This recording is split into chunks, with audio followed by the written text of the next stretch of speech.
Muchísimas gracias por tu presencia y por la invitación a acompañarnos este momento. Y además, lo que coincide para unas fechas tan entrañables para todos ustedes como nación peruana con los dos pactos. Felicidades por la independencia.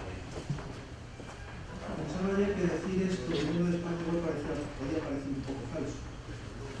Yo quería muchísimo a mis padres y estaba deseando independizarme cuando me llegó la edad. Yo ahora que tengo hijos y los quiero probablemente mucho más,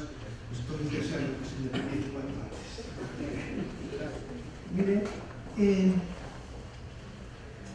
uno de los padres de la Unión Europea, Robert Schuman, en un discurso que es referencia en el proceso de constitución de este fenómeno supranacional, el 9 de mayo de 1950, dijo: Europa no se hará de una vez ni una obra de conjunto, se hará gracias a realizaciones concretas. Y así es como está siendo el proceso de construcción europea: pasos hacia adelante y a veces pasos hacia atrás. Han tenido ustedes noticia del reciente referéndum en la Unión Europea, en el Reino Unido, donde se han inquilado los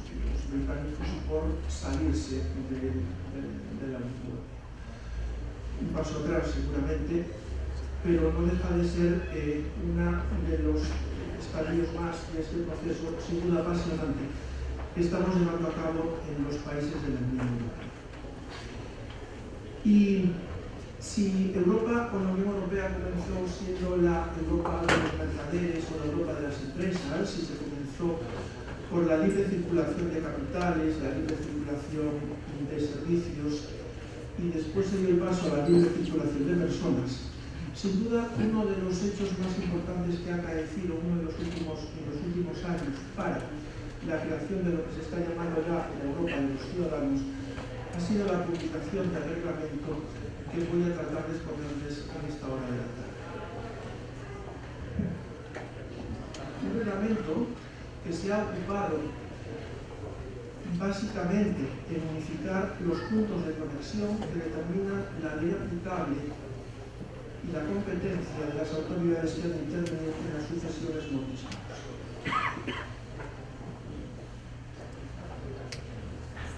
Yo creo que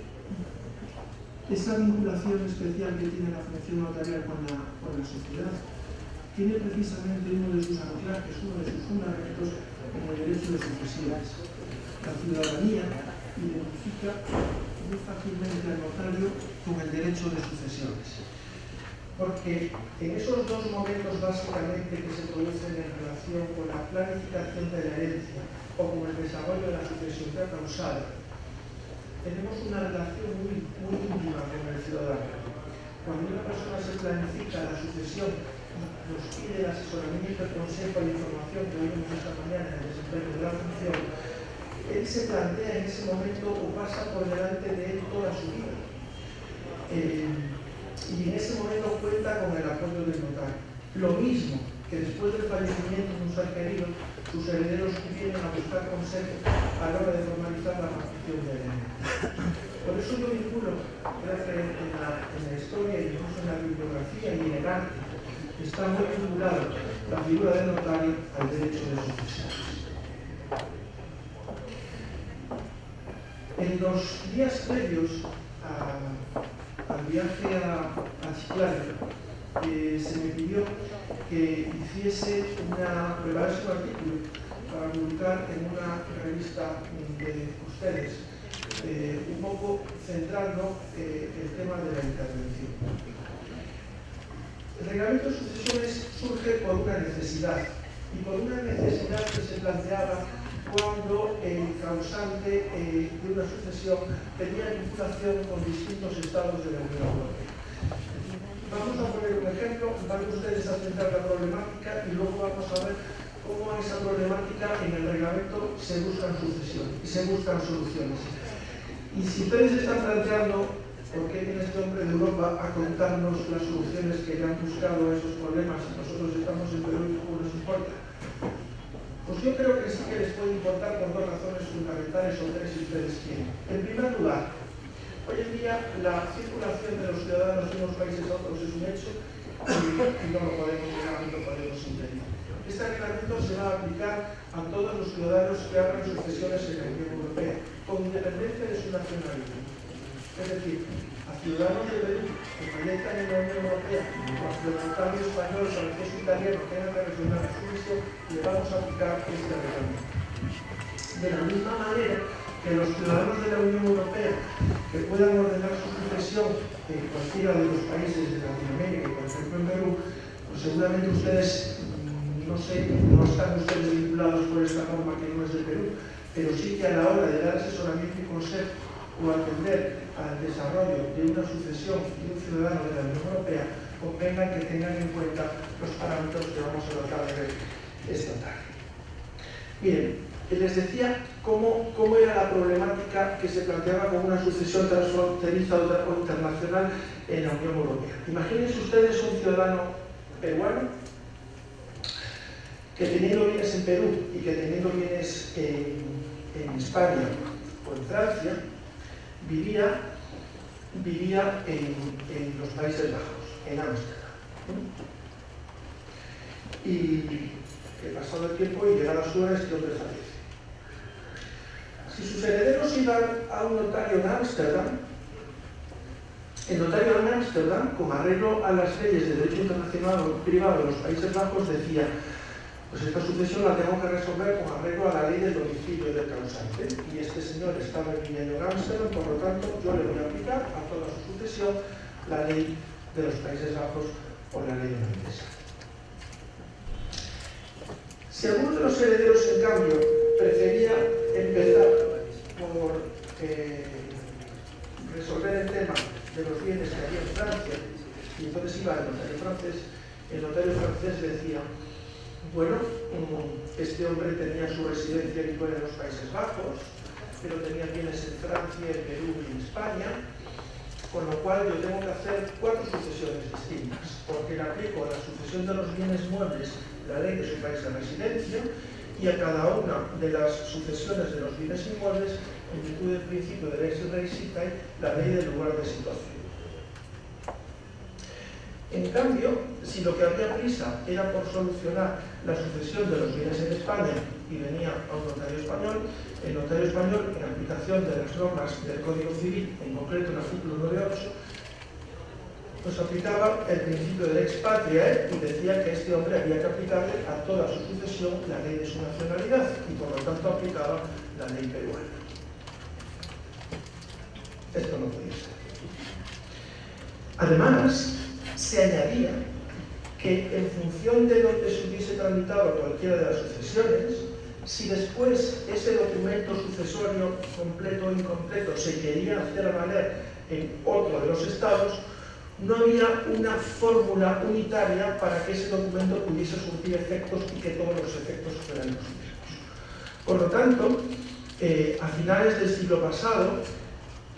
se plantea que una de las actuaciones de lo que se vino a llamar después el Tratado de Ámsterdam, el espacio de libertad, seguridad y justicia en el que se quiere constituir la Unión Europea, tenía que ser precisamente una incidencia en el ámbito de las sucesiones internacionales.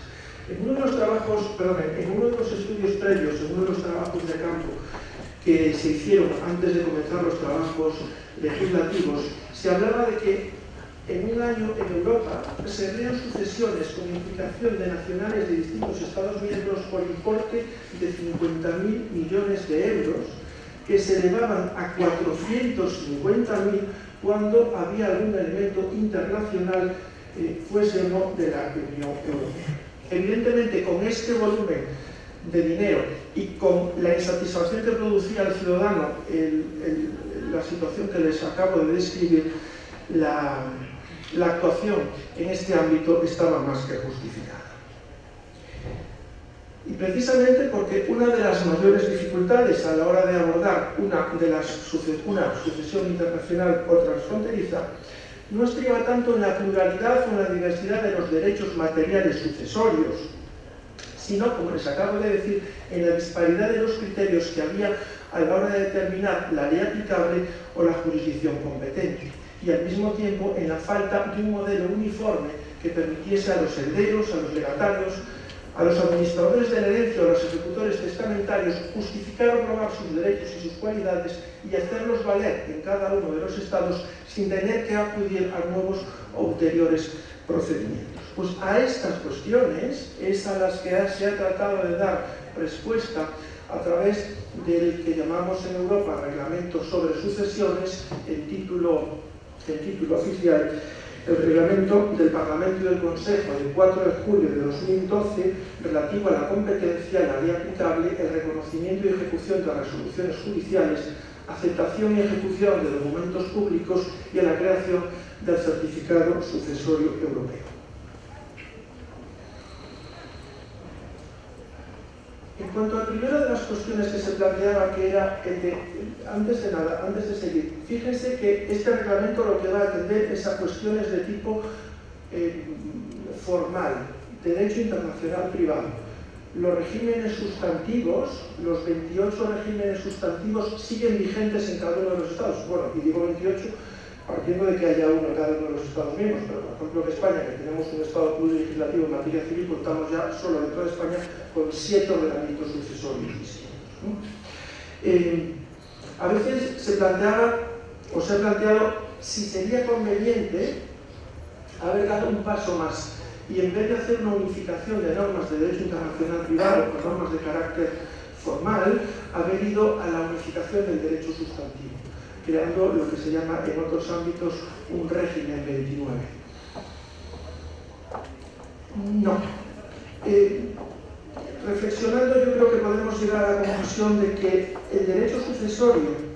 está íntimamente ínsito en la idiosincrasia de cada uno, ya no de los países, sino de cada una de las comunidades en las que se han generado. Y es casi, no es casi, forma parte de la cultura de cada una de esas comunidades. Y eso hay que mantenerlo, incluso preservarlo, y no parece conveniente haber dado el paso que no se dio en esa materia. Miren, en el ámbito de la ley aplicable, el reglamento ha planteado fundamentalmente dos medidas que están inspiradas en el principio de la armonización. Por una parte, frente a las dos dualidades, a los dos sistemas que hay a la hora de fijar ley aplicable al derecho de sucesiones, un sistema unitario de aplicación de una única ley a toda la sucesión, o los sistemas escisionistas, fundamentalmente del derecho anglosajón, que inspiran básicamente en el principio de lex recitae, el reglamento ha partido o se ha inclinado por mantener el principio unitario, de tal manera que se establece que sea una única ley la que rija la totalidad de la sucesión. Esto como línea de principio, sin perjuicio de que haya determinadas excepciones, alguna de ellas la veremos a lo largo de la disertación, en las que van a concurrir leyes distintas en una misma sucesión. Por ejemplo, hay un artículo en el reglamento que mantiene que en la sucesión de determinados bienes con una especial manifestación de importancia en el ámbito artístico, familiar o económico, se puede exceptuar la aplicación de la regla general, la ley que corresponda según los criterios que veremos después, y que se aplique la ley que en ese caso corresponda según la ley de situación de los bienes. Bien, una única ley, y al mismo tiempo que esa ley abarque la mayor parte de los aspectos o de aquellas circunstancias que tengan su origen o relación con la sucesión, desde la apertura hasta la transmisión a los beneficiarios de la propiedad de los bienes, incluidas cuestiones como la administración o la responsabilidad por deudas y cargas de la herencia, de tal manera que será acogida a nivel europeo, lo mismo que tenemos ya antes en el derecho español, a los principios de unidad y universalidad de la ley aplicable a la sucesión. Una única ley, pero ¿qué ley? Y esta es la segunda medida que fija el reglamento. El reglamento se ha inclinado por el establecimiento de la residencia habitual del causante al tiempo de su fallecimiento como punto de conexión general o subsidiario para determinar la ley aplicable a la sucesión. Había un criterio de la nacionalidad que aplicábamos en España, podríamos haber optado por el criterio del domicilio o la residencia habitual, o haber jugado con otros criterios, como incluso se habló en los trabajos legislativos, la misma ley que se aplica al régimen económico matrimonial del causante. Finalmente, lo justificaremos después por qué se ha optado por la ley de la residencia habitual. Pero, sin perjuicio de reconocerle al causante la posibilidad de que sea él el que elija la ley de la sucesión. Si bien el causante, el futuro causante, el testador, el disponente, solo podrá elegir, como también veremos después, la ley de su nacionalidad. Y además, ambas medidas se imponen teniendo en cuenta que el reglamento se autoadjudica un carácter universal, de tal manera que la ley que corresponda aplicar en función de estos criterios se aplicará, aun cuando no sea la ley de un Estado miembro. Es decir, si en España se abre una sucesión y el causante tenía su residencia habitual en Alemania, en Francia, en Italia, aplicaremos la ley alemana, italiana, francesa. Pero si la tenía en Argentina, en México, en Perú, aplicaremos también la ley argentina, peruana o mexicana. Además de las reglas novedosas que establece el reglamento se sirve también de mecanismos tradicionales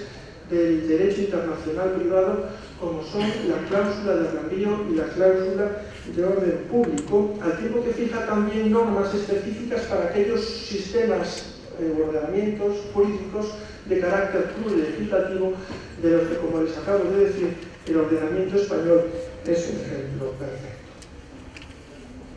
Otra de las cuestiones que planteaba problemas a la hora de la resolución de una sucesión internacional o transfronteriza era saber o determinar a qué tribunal o a qué autoridad uno tenía que acudir, porque en función de los distintos criterios que también eran dispares, podría surgir la situación en la que al mismo tiempo dos tribunales de distintos países se declarasen competentes para resolver sobre la misma solución, planteándose por lo tanto un conflicto positivo de competencias, pero lo que a veces era peor es que no había criterio ninguno para determinar quién era el competente, un conflicto real. El reglamento también atiende a la cuestión de la competencia y atiende también para ello al criterio de la residencia habitual del causante al tiempo de establecimiento. Y por otra parte, uno de los logros del reglamento ha sido la creación del certificado sucesorio europeo, el que yo he venido a llamar el auténtico pasaporte de los herederos en Europa, y que va a permitir que de manera uniforme cualquier ciudadano de la Unión Europea pueda probar su condición de beneficiario en una sucesión y con los mismos efectos a partir de un procedimiento estándar y de un formulario que va a ser común o que está siendo ya común en todos los Estados miembros. El estudio de toda esta regulación, además, lo que permite poner de manifiesto es la íntima implicación que existe entre las distintas cuestiones que son objeto de atención en el reglamento. Pero incluso aquellas que también, estando al margen de la aplicación del reglamento, tienen que ser valoradas a la hora de ordenar o de resolver una sucesión. A ninguno de los que nos dedicamos a este oficio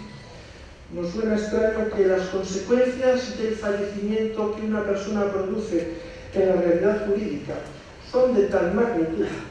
que la aplicación del derecho de sucesiones no puede llevarse a cabo de una manera totalmente autónoma o aislada, sino que más bien al contrario es absolutamente lógico,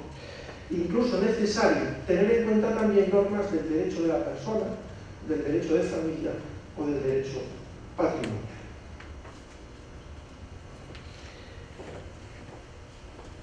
El reglamento sobre sucesiones fija normas de ámbito de aplicación tanto en el tiempo como en la materia como en el espacio, porque en el tiempo el reglamento de sucesiones, que fue publicado y aprobado en el año 2012, se fijó un plazo de vacatio de 3 años y se ha empezado a aplicar el 17 de agosto de 2015. Es decir, todas las sucesiones causadas a partir del 17 de agosto de 2015 quedan sometidas en el ámbito de la Unión Europea al reglamento sobre sucesiones. Las anteriores se tendrán que resolver con arreglo a las normas de los correspondientes sistemas internos de derecho internacional privado. Desde un punto de vista material, el reglamento se aplica a las sucesiones por causa de muerte.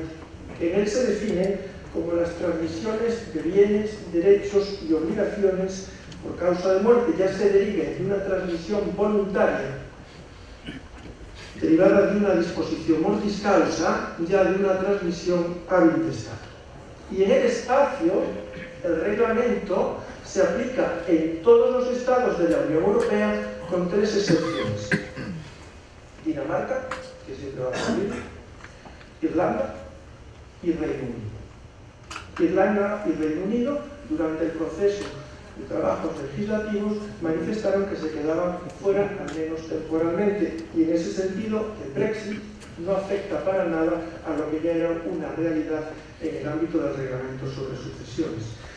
Pero que Irlanda, Dinamarca y Reino Unido se hayan quedado fuera del reglamento no obsta para que cuando una autoridad de un Estado miembro tenga que resolver sucesiones de un irlandés, de un danés o de un británico, aplique el reglamento de sucesiones igual que se le aplicamos a cualquier otro ciudadano de un tercer Estado, como pueda ser un ciudadano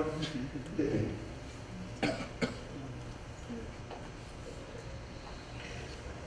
Otra de las características importantes del ámbito de aplicación del reglamento es que el reglamento únicamente se aplica a aquellas sucesiones que tengan carácter internacional o transfronterizo. Es decir, que haya un elemento de internacionalidad que califique así a la sucesión.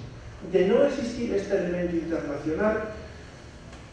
de tal manera que todos los elementos estén vinculados a un ordenamiento unitario, único, en ese caso sería ese ordenamiento el que sería de aplicación. En la práctica esto lo pueden ver como un ejemplo, creo que de manera sencilla. Si más allá del 17 de agosto de 2015, un ciudadano peruano con residencia habitual en España fallece habiendo bienes de la sucesión en España y Perú, o si un nacional alemán con residencia habitual en Francia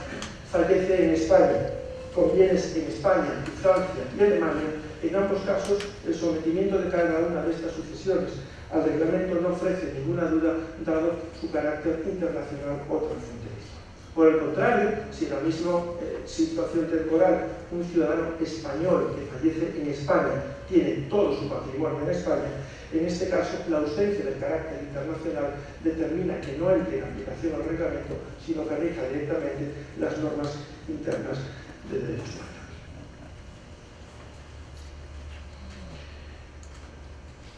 Vamos a ver entonces a continuación cómo se puede determinar la ley aplicable a la sucesión.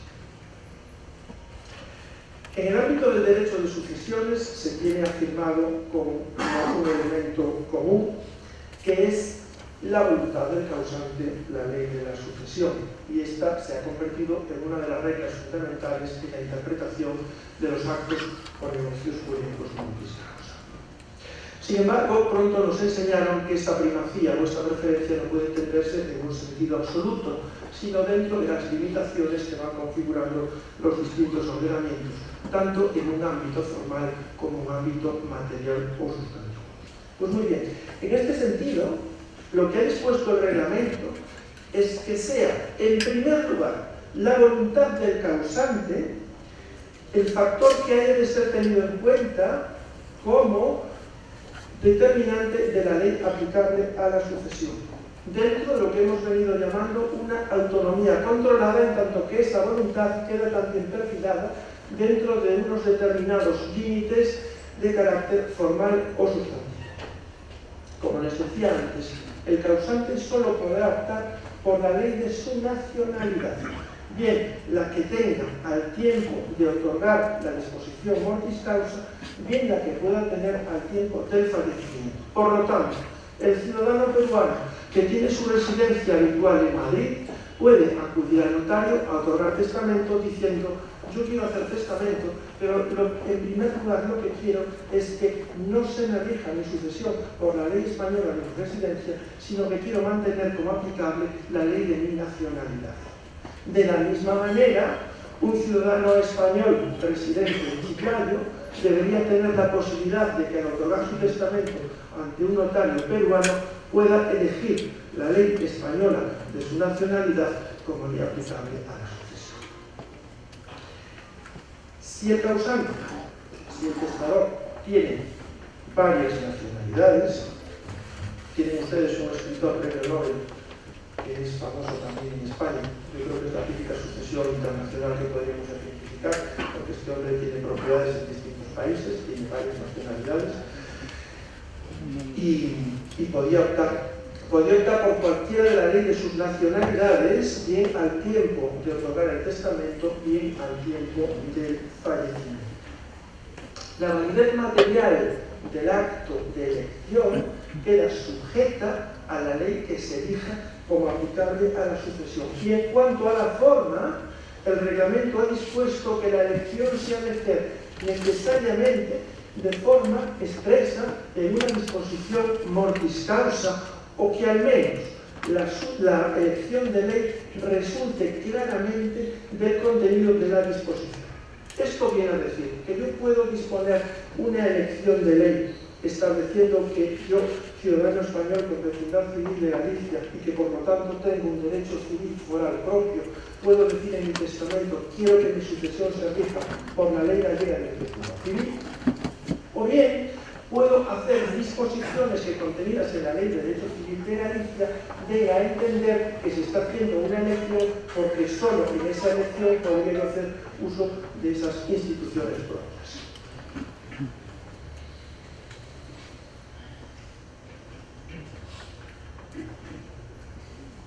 A la hora, por lo tanto, de elegir la forma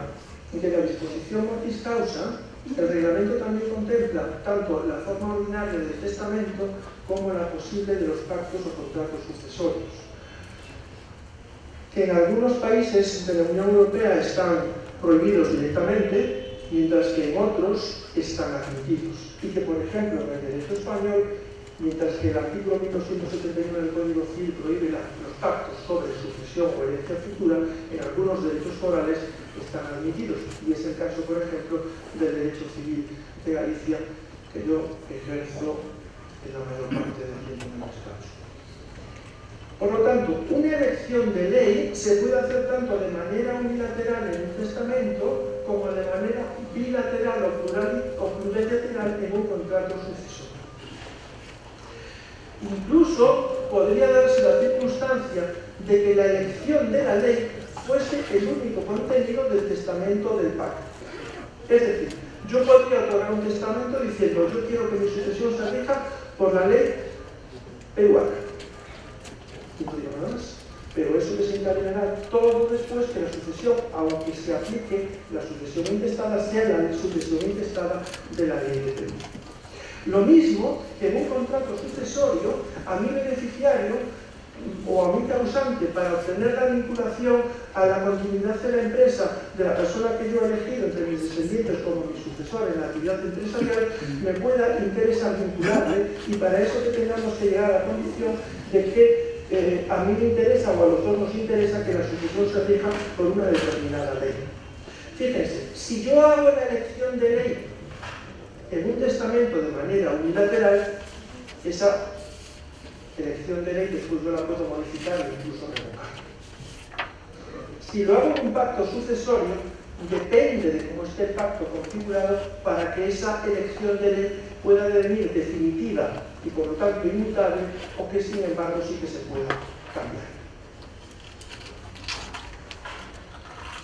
Para aquellos casos en los que el causante o el futuro causante no haya dispuesto elección de ley, el reglamento, como les decía, ha fijado como punto de conexión de carácter general o subsidiario la de la residencia habitual al tiempo del fallecimiento. ¿Por qué? ¿Por qué la residencia habitual?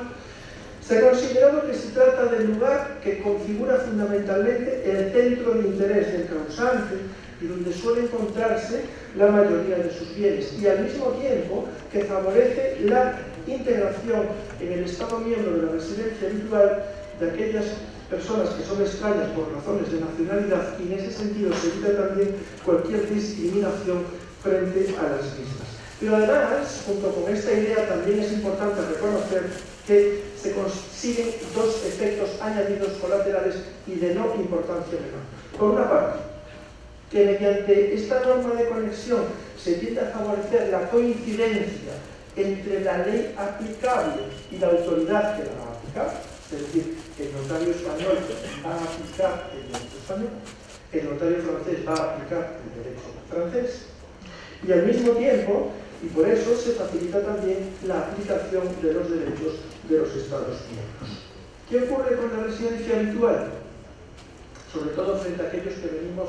de la aplicación del principio del ex patria o del principio del derecho del principio de la nacionalidad.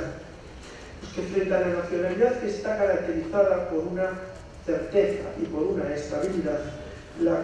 cuestión más delicada que plantea la residencia habitual precisamente es la de su propia definición o determinación.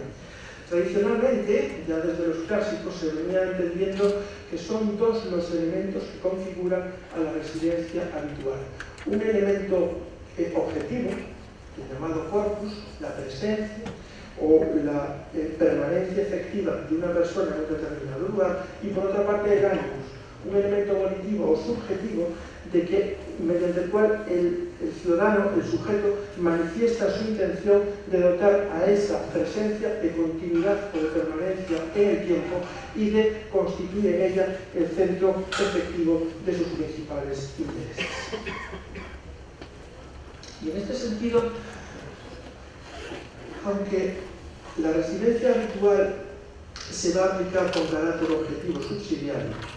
yo soy partidario de que las disposiciones testamentarias, así como en aquel cuento que nos enseñaban de pequeños, uno iba dejando las piedritas en el camino para que no pudiese volver. En los testamentos tenemos que dejar también piedritas, tenemos que ir dejando pruebas para que cuando ese ciudadano ya no esté con nosotros y tengamos que determinar su residencia habitual, podamos encontrar elementos de prueba más allá de lo que puedan ser declaraciones de testigos o de herederos que incluso a veces pueden ser interesadas. Y por lo tanto, hacer constar manifestaciones de voluntad en el testamento, y aunque a mí me interese más que la ley de mi nacionalidad, que se me aplique la ley de la residencia habitual, y aunque ese efecto venga determinado por el propio reglamento, que sea el testador el que haga constar eso en la disposición testamentaria y que deje elementos de prueba que el día de mañana puedan evitar conflictos entre los futuros herederos. Tenemos, por tanto, la elección del testador como primer elemento a la hora de determinar la ley aplicable al testador, el ejercicio de la llamada professio juris o la residencia habitual. En todo el caminar del proyecto o la propuesta de la Comisión en el 2008 hasta la aprobación definitiva, una de las novedades más importantes que fue introducida en el texto definitivo vino precisamente en establecer una excepción en relación con la cláusula de la residencia habitual a través de lo que se llama la cláusula o el principio de la vinculación más estrecha. Y lo que quiere decir este principio es que en aquellos casos en los que, a partir de las circunstancias del supuesto concreto, se pueda determinar que el causante, por mucho que tuviera la residencia habitual en un estado, resulte que manifiestamente tenía un vínculo más estrecho con otro estado, entonces se aplicará la ley de ese otro estado. Por ejemplo, si un ciudadano tiene su residencia habitual en Perú, porque se ha venido a Perú durante la última parte de su vida, pero todos los bienes de la herencia, o la mayor parte de los bienes de la herencia, siguen en Madrid, donde están también sus herederos y donde él vivió toda su vida. De tal manera que, aunque esto sí que sea una residencia habitual con esos elementos, en realidad no haya tenido tiempo de involucrarse de tal manera que ese centro de intereses no haya llegado a consolidarse, podemos mantener esa vinculación estrecha y aplicarle a su sucesión la ley española. Es cierto que, en coherencia con el régimen de ley aplicable que establece el reglamento, la regla de la vinculación más estrecha debe ser aplicada únicamente con carácter excepcional. Y si se dan cuenta, nada impediría que en las mismas circunstancias el causante tuviese un vínculo manifiestamente más estrecho con un estado distinto de la ley de su nacionalidad que él hubiese elegido como ley de la sucesión. Imagínense el supuesto. Imagínense un causante, un testador que haya optado por la ley de su nacionalidad al tiempo de otorgar el testamento. Un ciudadano peruano que dice que él quiere que su sucesión se rija por la ley del Perú. Pasa el tiempo, que tiene su residencia habitual en España, adquiere la nacionalidad española, sus herederos se han ido con él a España, ha liquidado su patrimonio en Perú y ha invertido en España. La vinculación más estrecha de ese ciudadano está en España. Sin embargo, dado el valor prevalente de la voluntad en la sucesión, el reglamento únicamente fija la aplicación como excepción de la regla de la vinculación más estrecha en el caso de la aplicación de la regla subsidiaria de la residencia habitual, pero no cuando el causante haya manifestado voluntad de que se aplique la ley de su sucesión como la ley de su nacionalidad. Otra de las cuestiones que preocupó durante todo el proceso de elaboración del reglamento, al que yo estuve siguiendo como miembro del grupo de trabajo del Consejo de los Notariados de la Unión Europea, fue el de mantener un adecuado equilibrio entre las posibilidades que tiene el testador o el disponente a la hora de determinar la ley de la sucesión, bien de manera directa, eligiendo la ley de la nacionalidad, bien de manera indirecta, estableciendo su residencia habitual en un determinado lugar, y los elementos de política legislativa de los distintos estados a la hora de la protección de determinados parientes, los derechos de los herederos forzosos, los derechos de los legitimarios. Precisamente, a la hora de elegir o de permitir la ley como ley de la sucesión que se elija únicamente en la ley de la nacionalidad, lo que se ha querido, a lo que se ha dado prevalencia es a evitar que la búsqueda de una determinada ley pueda tener como resultado o como propósito, más allá de otros elementos, la frustración de los derechos de los herederos forzosos. Es cierto que los derechos de los herederos forzosos, como oíamos esta mañana, no son más que meras expectativas. Y estas expectativas, en principio, están apoyadas en aquella ley que sería objetivamente aplicable a la sucesión. A esa ley objetivamente aplicable a la sucesión es a la que conduce, como hemos visto, la regla de la vinculación más estrecha. Pero también es cierto que elegir la regla de la vinculación más estrecha supone aplicarla con todas sus consecuencias. Es decir, si yo determino que este señor tenía una vinculación más estrecha con la legislación con Colombia, por mucho que él tuviera su residencia habitual en el Perú, yo le voy a aplicar a la sucesión la ley colombiana. Pero me va a dar igual si el ámbito de protección de los derechos de los legitimarios es más amplio en Perú o en Colombia, porque eso será una consecuencia posterior de la determinación de la ley, pero no un elemento previo para fijar la consecuencia que corresponde. Si se fijan, hemos fijado la ley de la sucesión con arreglo a los distintos criterios que establece el reglamento una vez que ha tenido lugar el fallecimiento del causante, bien porque haya elegido la ley en vida, bien porque hemos aplicado la residencia habitual al tiempo del fallecimiento, la regla de la vinculación más estrecha. Pero en el derecho de sucesiones hay cuestiones que se tienen que resolver ya, porque yo no puedo esperar a que un ciudadano se me muera para saber si su testamento es válido desde un punto de vista material o formal. O no voy a poder esperar a que se muera el causante para saber si la capacidad del testador se rige por la ley española, colombiana o peruana. Por lo tanto, el reglamento tiene que anticipar respuestas para aquellos supuestos que tienen una relación directa con la admisibilidad y la validez de los actos o disposiciones mortis causa y que tienen que ser valoradas de manera anticipada al tiempo precisamente de su otorgamiento. Y por eso se habla, y está regulado, de las leyes sucesorias anticipadas, cuya finalidad fundamental es garantizar la seguridad jurídica de aquellas personas que pretenden la planificación y la ordenación de la sucesión. ¿Cómo funciona la regla de la ley sucesoria anticipada? Pues anticipando la muerte al tiempo del otorgamiento de la disposición testamentaria. Es decir, yo voy a valorar como ley aplicable a la validez del testamento, la ley que a esa persona le sería aplicable si al tiempo del otorgamiento se nos muriese en el momento, en el puro despacho. Es decir, si hay elección de ley, yo aplico la ley elegida. Si no hay elección de ley, la residencia habitual. Y si en vez de esa residencia habitual existe una vinculación más estrecha con otro Estado, la ley del Estado que corresponde. Y además,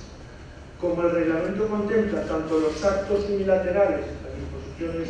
testamentarias en el elemento clásico, como también los contratos o pactos sucesorios, se establecen reglas para los dos tipos. En el caso de las disposiciones testamentarias es como lo acabo de decir, y en el caso de las disposiciones o pactos sucesorios, en función de que la sucesión afectada sea de una o de varias personas. Les decía antes que además de las soluciones novedosas que introduce el reglamento se sirve también de aquellos mecanismos clásicos de técnica de derecho internacional privado, como son el mecanismo del reenvío y la cláusula de orden público. Con carácter general, en el tema del reenvío, además, partiendo del principio de igualdad de los ordenamientos que derivaría del carácter universal que proclama el artículo 20, en la propuesta de la Comisión no había posibilidad de reenvío. Sin embargo, este se reintroduce después en los trabajos legislativos. Y la regla del reenvío se ordena de la siguiente manera. Cuando, según las normas que acabamos de ver de determinación de la ley aplicable, el ordenamiento reclamado como tal aplicable sea el de un tercer Estado, yo, antes de aplicar la ley sustantiva o material, voy a ir a sus normas de derecho internacional privado a ver si me puedo traer todavía la sucesión a la ley de un Estado miembro o a la ley de un tercer Estado que la aplicaría según su propia normativa. Y un ejemplo que yo suelo poner porque me resulta cómodo, que es el de un español que tiene su residencia habitual en Cuba. En principio, el notario español en esa sucesión aplicaría ley cubana como la ley de la residencia habitual. Pero antes de aplicar las normas del derecho sustantivo, ver si hay legítimas, si hay problemas de alguna reserva de derechos de reversión, vamos a tener que ir a las normas del derecho internacional privado. Y el artículo 15 del Código cubano determina que la ley aplicable a la sucesión sea la ley de la nacionalidad. Me puedo traer la sucesión a España. Sigo jugando en terreno propio. Uno de los supuestos que van a dar lugar, como antes le decía, a la ruptura de ese principio de unidad o de universalidad de la ley aplicable a la sucesión va a resultar cuando el ordenamiento reclamado por las normas de conflicto del reglamento sea de corte o de matiz escisionista. Hay una sentencia que fue muy comentada del Tribunal Supremo Español de la sucesión de un ciudadano de Mérida que fallece teniendo bienes en Estados Unidos, en España y en Italia. En aplicación de la norma del reglamento, iríamos a la normativa de este Estado de la Unión y ahí nos encontraríamos con el sistema típico escisionista anglosajón: sucesión de los bienes muebles, ley del domicilio; sucesión de los bienes inmuebles, lex requisita, y de tal manera que aquí aplicaríamos las normativas de Italia, de España y de Estados Unidos. En estos casos, sin embargo, el derecho español, antes de la entrada en vigor del reglamento, como les decía, en el Tribunal Supremo hay 3 sentencias paradigmáticas en materia de reenvío con derechos anglosajones, unas del año 96, otras del año 99 y otras del año 2002. El Tribunal Supremo lo que ha hecho en España ha sido modular la admisión o no del reenvío en función de que su admisión determinara o no la ruptura del principio de ley aplicable a la sucesión. Hay alguna sentencia también de la Corte de Casación francesa en esta misma línea, y seguramente, si queremos mantener la prevalencia de los principios de unidad y universalidad de ley aplicable a la sucesión que están en el frontispicio del reglamento, esta doctrina pudiera ser también asumida, en su caso, por el Tribunal de Justicia de la Unión Europea. Veremos cómo se plantea cuando llegue el caso. Y otra de las dificultades que puede derivar de la aplicación de una disposición del derecho extranjero es que su contenido sea aplicable o sea contrario al ordenamiento del foro, al orden público del foro. El orden público del foro, que como comentábamos, no es otra cosa que el sistema ideal de valores en que se inspira un ordenamiento jurídico en su totalidad, implicando un carácter absolutamente obligatorio e inderogable y que lleva consigo una función excluyente, la de impedir que tengan eficacia jurídica y que puedan integrarse en el ordenamiento normas extranjeras que lo contrarien. Por lo tanto, lo que establece el reglamento es que en el desarrollo de una sucesión, la ley extranjera aplicable pueda excluirse en su aplicación cuando resulte contraria al orden público del foro. Una de las misiones que me corresponde como colaborador de la Dirección General de los Registros y del Notariado de España, por encargo del director general, es la de supervisar las resoluciones que resuelven en España cuestiones entre notarios y registradores en tema de acceso de documentos notariales a los registros. Pues se me han comentado que cuando una resolución tenga una cuestión relacionada con el reglamento sobre sucesiones, que yo le dé un vistazo. La última, que fue la semana pasada, precisamente resuelve sobre la aplicación de la cláusula de orden público. Y el supuesto fue el siguiente: un ciudadano iraní fallece sin otorgar testamento. Hay bienes en España y en la declaración de herederos al intestato, con arreglo al derecho de su nacionalidad, se establece que el varón tiene doble porción en la herencia que la mujer. Los herederos aceptan la disposición del derecho iraní y otorgan la escritura de la sucesión con arreglo a este criterio. La Dirección General ha entendido que la posición del registrador es la que debe sostenerse, incluso contra el criterio de las herederas que admitieron en su voluntad la aplicación de esa disposición discriminatoria. Los valores superiores del ordenamiento se tienen que imponer incluso frente a la voluntad de los que prescinden de ellos. Y si quieren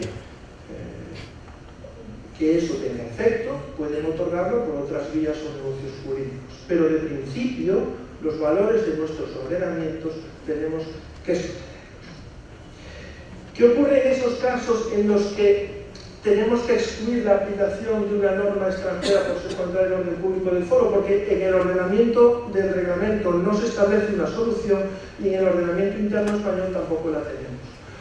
Pues caben dos soluciones. Bien, aplicando esa norma extranjera en su conjunto, cercenando exclusivamente aquel elemento que es perturbador para nuestro orden público, o bien, cuando ello no sea posible, resolverlo con arreglo a nuestro ordenamiento interno, que es el que en puridad tiene que aplicarse en función de que nosotros entendemos que es el que debe prevalecer.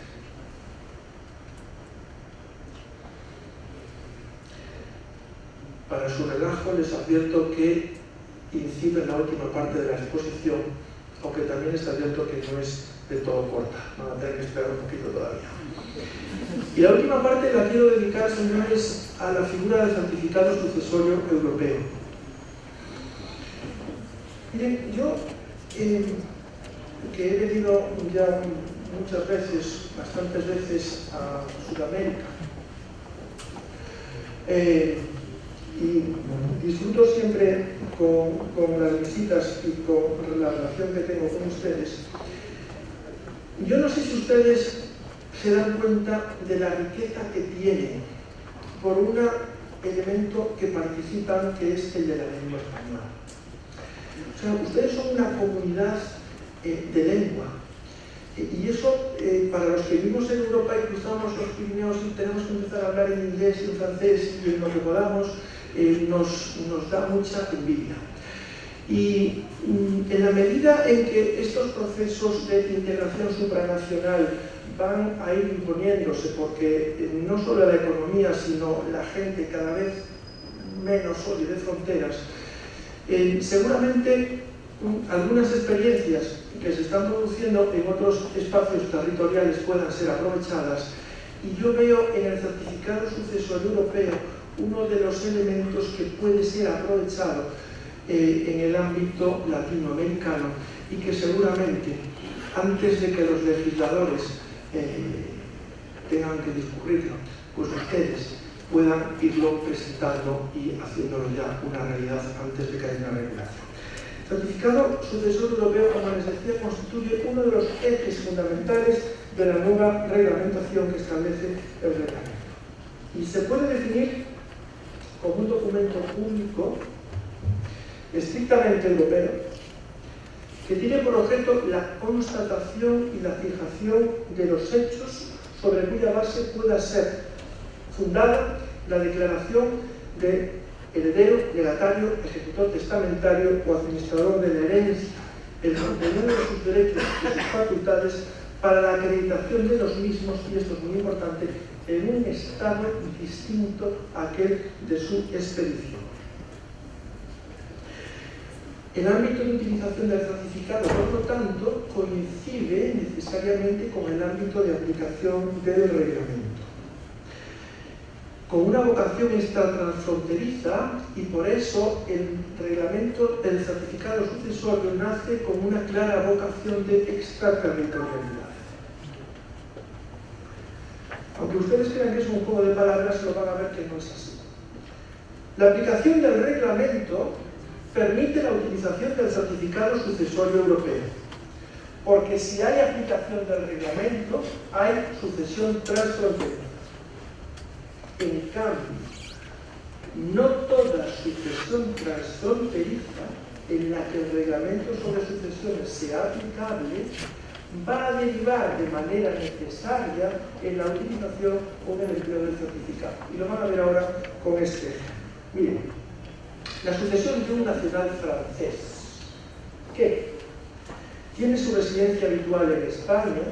queda sometida al reglamento sobre sucesiones en materia de determinación de ley aplicable, determinación de autoridad competente e incluso respecto de las normas de la circulación o ejecución de documentos, como dice el propio título de la norma. En cambio, si por las circunstancias del caso concreto no surge la necesidad de tener que acreditar la condición de heredero legatario en otro Estado miembro, ¿por qué? Porque imagínense que el ciudadano francés con residencia habitual en España tiene todo su patrimonio en España y sus herederos están en España. Como no hay necesidad de acreditar la condición en el extranjero, en otro Estado miembro, el certificado no se puede enviar.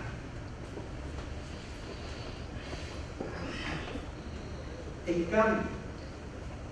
una vez que yo os pido el certificado, porque sí que hace falta acreditar en un procedimiento alemán que este señor era heredero del demandante,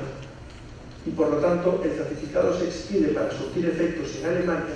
ese certificado, si hace falta, surte efectos en todos los Estados miembros e incluso en el Estado miembro de origen, en este caso en España.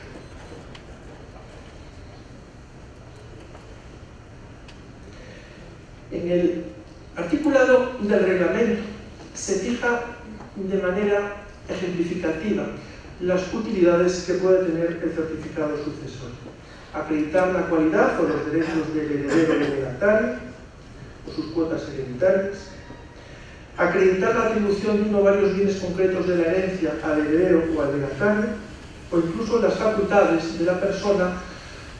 que tiene encomendada la administración de la herencia o la ejecución del testamento. Esta enumeración no tiene carácter limitativo ni es exhaustiva, sino que es una enumeración abierta. Porque en realidad lo que esta norma viene a señalar es que cualquiera de aquellos elementos que sea susceptible de ser contenido del certificado puede ser acreditada a través del mismo. Y por tanto, el contenido del certificado puede variar en función de la finalidad para el que se solicite su expedición. Por lo tanto, lo que se opera es una suerte de causalización del contenido del certificado, de tal manera que en función del fin para que el certificado se solicite, así vendrá integrado en su contenido. Hay una cosa que ha preocupado mucho en España. Cuando se dice que Isidoro Calvo propugna, lo vamos a ver después, la inscripción directa en el registro de la propiedad del certificado sucesorio europeo. Por lo tanto, los notarios españoles vamos a dejar de hacer declaraciones de herederos, vamos a dejar de partir herencias y nos vamos a arruinar y nuestros hijos no van a poder acabar las carreras universitarias que tienen empezadas. No. Miren, las declaraciones de voluntad, aquellas que configuran un acto o un negocio jurídico en el ámbito sucesorio, la partición de la herencia, la aceptación o la renuncia de la herencia, no van a ser vertidas en el certificado, no van a integrar el contenido del certificado de manera directa, sino que de haber existido, lo mismo que podrá ocurrir con determinadas resoluciones judiciales, el certificado lo único que va a hacer es recoger la información pertinente para integrar su contenido a modo de noticia, de tal manera que será el documento que acredite la existencia de esas previas declaraciones, pero no excluye que esas declaraciones se tengan que verter en el instrumento ordinario notarial de la aceptación, la renuncia o la partición de la herencia. Nuestros hijos podrán terminar sus carreras universitarias. Una de las cuestiones que se planteó durante la tramitación del reglamento fue la relativa a quién podría expedir el certificado sucesorio europeo. Porque el reglamento, en materia de competencia, en el ámbito sucesorio, parte de un principio de neutralidad. Pero sí que fija determinados criterios, tanto en el ámbito de competencia funcional como en el ámbito de competencia territorial. Por una parte, en el ámbito de competencia, desde un punto de vista funcional de competencia, el reglamento ha venido a establecer que o se expide por los tribunales o por aquellas otras autoridades que en virtud del derecho nacional tienen competencia para sustanciar sucesiones mortis causa. Y así fijado este marco, será o ha correspondido a cada uno de los Estados miembros designar la autoridad competente respectiva en cada uno de ellos. La regla general que se ha seguido en los 25 estados que son parte del reglamento ha sido la designación del notario como autoridad exclusiva para expedir el certificado sucesorio. Hay algunos países en los que son excepción porque se ha encomendado a los tribunales de justicia, es el caso, por ejemplo, del derecho alemán. Hay dos países, y uno de ellos es Portugal, que corresponde a la oficina del registro civil, en Suecia a la oficina de los impuestos, la oficina fiscal, y en algunos países se ha atribuido la competencia compartida a notarios y a tribunales. Y este ha sido precisamente el criterio que hemos seguido en el derecho español. En el derecho español, jueces y notarios tienen la competencia para la expedición del certificado sucesorio europeo. Al mismo tiempo, el reglamento se ha procurado en el establecimiento de normas de competencia territorial. El principio que fija en toda esta materia de reglamentos sobre sucesiones es muy claro. Un causante, una sucesión, una ley aplicable, una autoridad competente, un único certificado. El anillo que los gobierna a todos, la unidad. Se trata, por tanto, de que, fallecido un causante, no tengamos el problema que teníamos antes del reglamento de que hubiese varias autoridades competentes. Y aquí se fija también la residencia habitual del causante al tiempo del fallecimiento para determinar la autoridad competente para la inscripción de la sucesión. Si el causante no tenía la residencia habitual en Europa, en un Estado miembro, por ejemplo, porque el causante fallecía con residencia habitual en Perú, corresponderá en el Estado miembro de situación de los bienes la expedición del certificado, y si tampoco había bienes, con aquel país con el que tuviese una vinculación más estrecha. La utilización del certificado tiene carácter voluntario, es facultativa. Por tanto, aunque yo, notario español, designado por España para expedir certificado sucesorio, entre en conocimiento con la necesidad o la finalidad de resolver una sucesión internacional o transfronteriza, no voy a expedir de oficio el certificado, sino que solo lo voy a expedir a petición expresa de parte. Y en este sentido el reglamento fija también normas relativas a la legitimación y a la forma de la solicitud del certificado. En cuanto al contenido, que viene fijado en el certificado, en el reglamento, perdón, se ha establecido un formulario estándar con la finalidad de que todos los Estados miembros tengan el mismo modelo para expedir el certificado. No obstante lo cual, ese modelo, el certificado se puede definir como un documento estándar, como un documento abierto, flexible o de geometría variable, en la manera que permite la adaptación al caso concreto. Para que se hagan ustedes una idea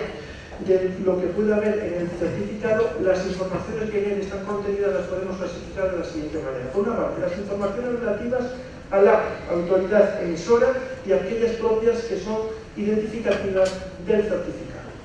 Las cuestiones relativas al solicitante y las informaciones relativas al causante. Nombre, domicilio, filiación. Las informaciones relativas a las bases jurídicas de la sucesión. Y en esto, elemento fundamental es determinar la ley aplicable a la sucesión en función de los criterios que quedaron antes expuestos. Lo mismo, que es muy importante determinar si estamos en presencia de una sucesión testada o intestada, incluyendo informaciones sobre aquellos elementos de los que puedan derivar los derechos o las facultades de los herederos, de los legatarios o de los administradores de la herencia. Se trata en definitiva de que el certificado incorpore lo más completa posible la información relativa al título de la sucesión. Y finalmente están aquellas informaciones relativas a los beneficiarios. Fundamentalmente, este es el elemento más importante del contenido del certificado. Y un elemento muy importante y seguramente el más complicado, debe hacerse constar también aquellas limitaciones a los derechos o facultades de los beneficiarios de la sucesión que pueden tener su origen bien en la disposición mortis causa, bien en la ley aplicable a la sucesión. Si ustedes sencillamente cogen el índice del articulado del Código Civil en materia de sucesiones y repasan aquellas limitaciones que derivadas de la ley directamente o que apoyadas en ella la voluntad del testador puede aplicarle a un heredero, a un beneficiario, se darán cuenta de lo difícil que puede ser eso y sobre todo de lo difícil que puede ser eso traspasarlo a un formulario estándar donde lo que hay son cruces y sí, no y poco más.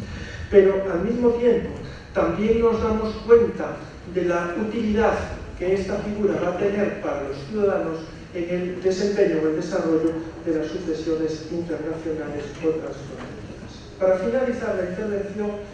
lo más importante del certificado sucesor europeo ha sido la regulación de los efectos, porque de nada valdría haber establecido una fórmula unitaria para justificar los derechos de los beneficiarios en la sucesión si los efectos hubiesen dejado a la regulación de los Estados miembros. Y en este sentido, el reglamento establece que el certificado va a surtir los mismos efectos en todos los Estados miembros y, lo que es más importante, sin necesidad de ningún procedimiento intermedio especial. Según el reglamento, se presumirá que el contenido del certificado, en aquellos extremos que hayan sido acreditados de conformidad con la ley de la sucesión o con otra ley aplicable, se presumen ciertos y veraces. y por lo tanto que la persona que figure en el certificado designada como heredero legatario, ejecutor testamentario, administrador de la herencia, tiene la cualidad en él indicada con los derechos o facultades que en él se expresen, sin más limitaciones que las que figuren en el propio certificado.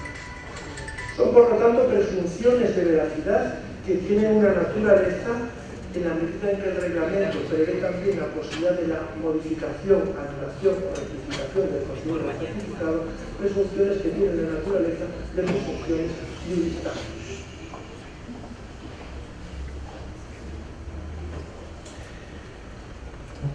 Aquel que haya sido designado, por lo tanto, en el certificado con la condición de heredero, legatario, ejecutor, administrador, tiene a su favor esta presunción y, por lo tanto, queda dispensado de tener que servirse de otros medios de prueba, al tiempo que obliga a pasar por el contenido del certificado a aquellos frente a los que éste se haga valer.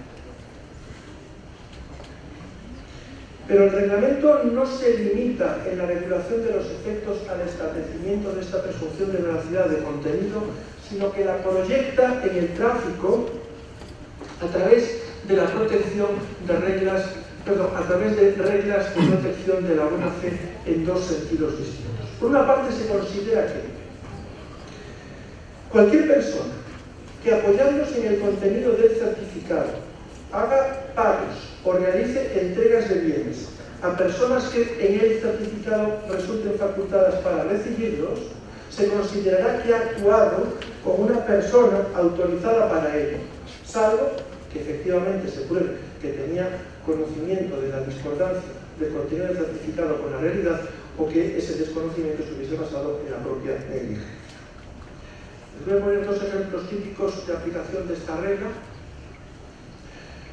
que sirven para ver la importancia que esto puede tener en la aplicación práctica. Imaginémonos un causante que en vida compró un comprador de un bien a un causante al que haya quedado pendiente pago de parte del precio. Fallecido el causante, este señor hace el pago del precio que falta a la persona que en el certificado aparece como designado como su heredero. O donde en realidad está el origen de esta figura, en las entidades financieras que tienen en su poder un depósito de dinero, de valores o de efectos del causante y que proceden a la entrega de ese depósito al legatario que el testador favoreció con esa disposición y que aparece así como designado en el contenido del certificado. Estas personas quedan protegidas en tanto que se entiende que están actuando con personas autorizadas por el certificado en ese sentido.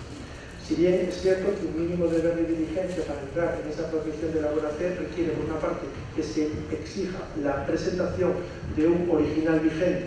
de un original del certificado y que esa copia del certificado esté vigente porque el plazo que establece el reglamento es de 3 meses a partir de la fecha de la expedición. Es cierto, sin embargo, que esa protección no se extiende a toda la relación obligatoria de la que deriva la obligación de pago de entrega, como pudieran ser, por ejemplo, la capacidad del que recibe el pago o la titularidad de los bienes que se entregan. Porque de la misma manera que para valorar la existencia o el contenido de la obligación tendríamos que aplicar la ley de la obligación concreta, también será la ley de la obligación y no la ley de la sucesión la que determina los efectos y el alcance de dicho pago o entrega. Y la segunda regla de protección de la buena fe es la que se plantea en los casos de disposición de los bienes de la herencia.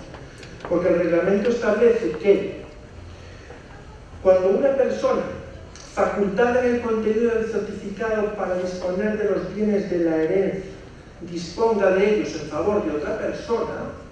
se considerará que ésta, si actúa sobre la base de información contenida en el certificado, ha actuado, se ha relacionado con una persona autorizada para ello, siempre que